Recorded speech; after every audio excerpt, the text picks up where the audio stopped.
The Haunted House on the Hill. Part 1. The House Nobody Visited. There was a small town near a green hill. At the top of the hill stood an old house. The house was very large, but it looked dark and lonely. People in the town called it the Haunted House on the Hill. Nobody wanted to go there. Many years ago, a family lived in the house. One stormy night, they suddenly disappeared. No one knew what happened to them. Since then, strange things happened around the house. People said they heard footsteps at night. Some said they saw lights moving inside the empty rooms. Others claimed they heard someone crying when the wind blew across the hill. Most people thought the stories were true. One day, a 17-year-old boy named Ethan moved to the town with his parents. Ethan loved mysteries. When he heard about the haunted house, he became curious. Ghosts aren't real. His new friends looked nervous. "You should stay away from that place," one friend warned. But why? Because people who go there always come back scared. Ethan smiled. "I want to see it myself." His friends exchanged worried looks. Far away on the hill, the old house stood silently. And from one of its dusty windows, something seemed to be watching him. Part 2. The Challenge. Ethan could not stop thinking about the house. The next day at school, his friends talked about it again. Nobody stays there after sunset. "My uncle went there once," added Sarah. "He heard voices calling his name." Ethan laughed. Maybe it was just the wind. His friends disagreed. Finally, Liam made a challenge. "If you're so brave, spend one night in the house." The classroom became silent. Everyone looked at Ethan. He thought for a moment and smiled. "Okay, I'll do it." The students gasped. Sarah shook her head. "This is a bad idea." But Ethan had already made his decision. That Saturday evening, he packed a flashlight, a camera, some food, and a sleeping bag. As the sun slowly disappeared behind the mountains, he started walking toward the hill. The old house waited in the growing darkness, and Ethan had no idea what was waiting inside. Part 3. Entering the house. The walk up the hill felt longer than Ethan expected. The sky was dark now, and cold wind moved through the trees. Soon he stood in front of the old house. The wooden gate was broken. The windows were covered with dust. The front door was slightly open. "Probably because of the wind," Ethan whispered. He turned on his flashlight and stepped inside. The door creaked loudly behind him. The air smelled old and damp. Cobwebs hung from the ceiling. Broken furniture filled the rooms. At first, everything seemed normal. Ethan took photos with his camera. See, no ghosts. Suddenly, bang! A loud noise came from upstairs. Ethan jumped. His heart started beating faster. "Who's there?" he called. No answer. the house became silent again. Very slowly, he pointed his flashlight towards the staircase. Something had made that sound, and it was waiting upstairs. Part 4. The Footsteps. Ethan climbed the stairs carefully. Each step made a loud creaking sound. When he reached the second floor, he found a long hallway. Several doors lined both sides. The hallway was dark, too dark. Then he heard it. Step, step, step. Footsteps. Someone was walking at the end of the hallway. Ethan. A soft voice called his name. He froze. Who's there? No answer. The footsteps stopped. His flashlight suddenly flickered.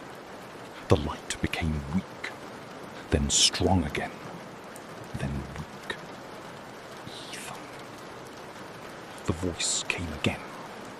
This time it sounded closer, much closer.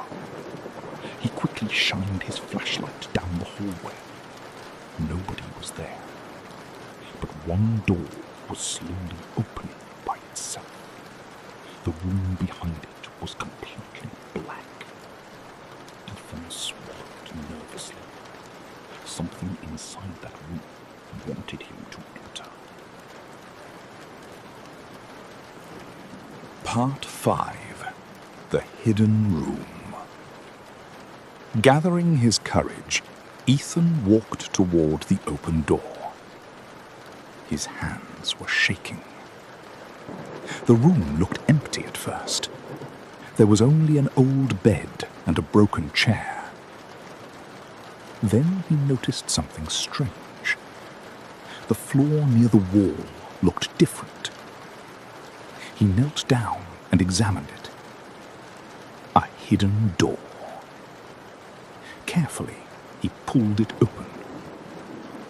A narrow staircase appeared beneath the floor. It led underground. Maybe this is where the family hid, Ethan thought. He turned on a second flashlight and started descending. The stairs were cold and narrow. At the bottom, he discovered a secret room. Dust covered everything. Old books filled wooden shelves. In the corner stood a large desk. On the desk lay a thick diary. Ethan opened it.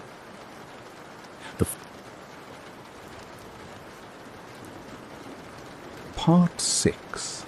The Shadow Speaks. Ethan stared at the dark figure. His body froze. The figure did not move. It was taller than any person he had ever seen.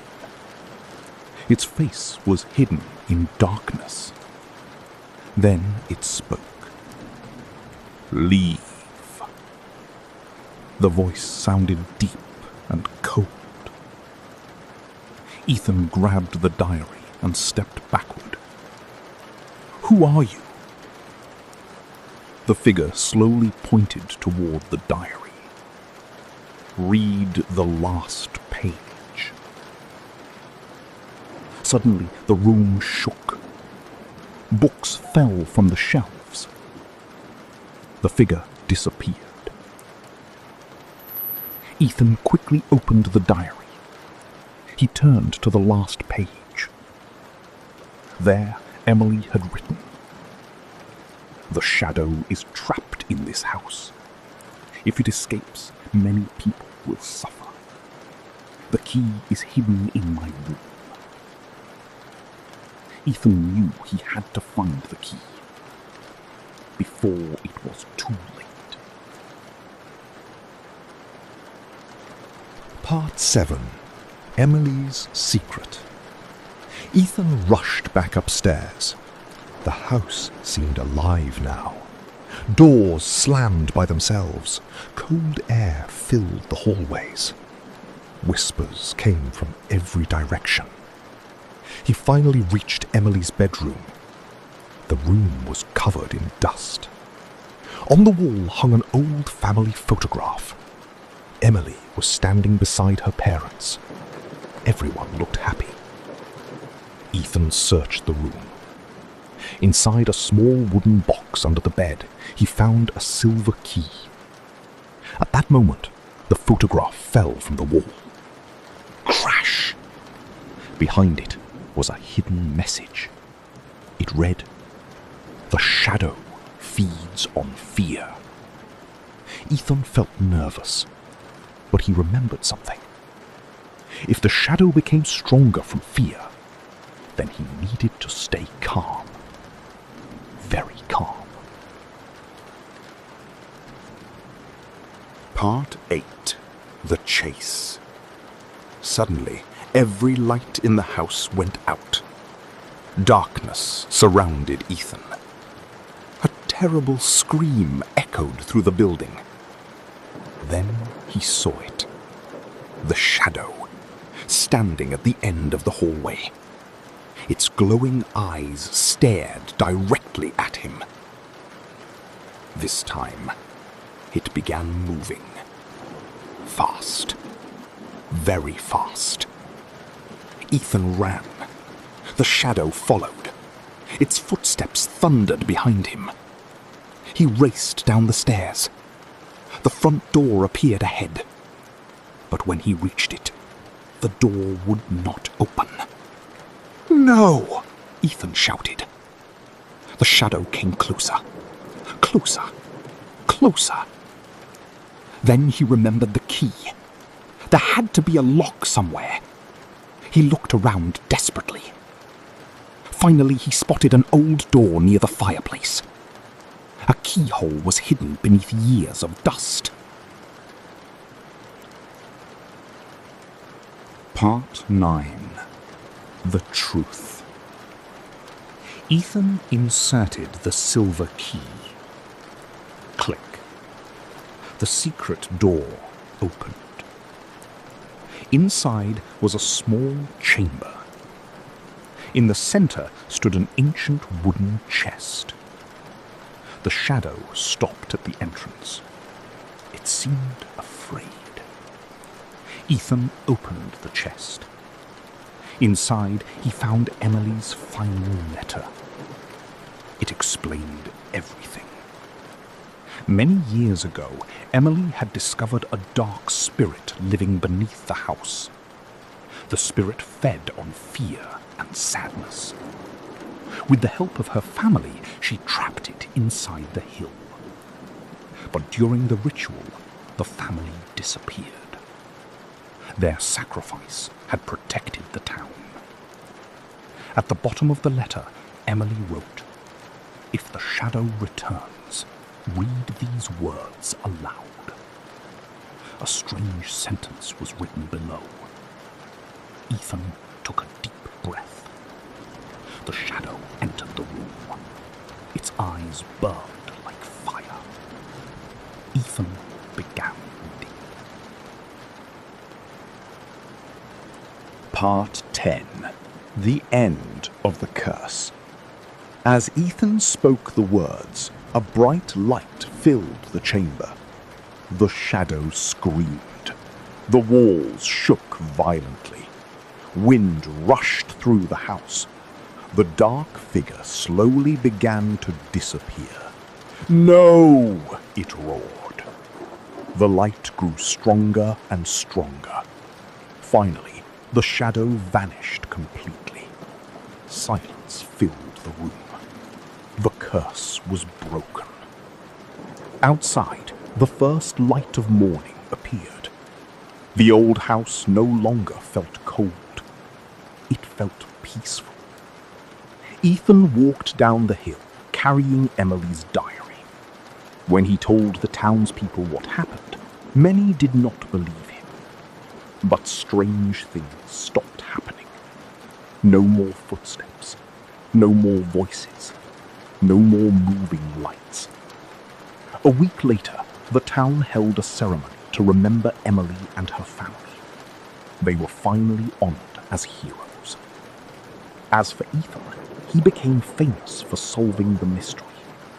Yet sometimes, on quiet nights, he opened Emily's diary and read her story again. And every time he reached the final page, he noticed something strange. A new sentence appeared beneath the old writing. It simply said, "Thank you for setting us free."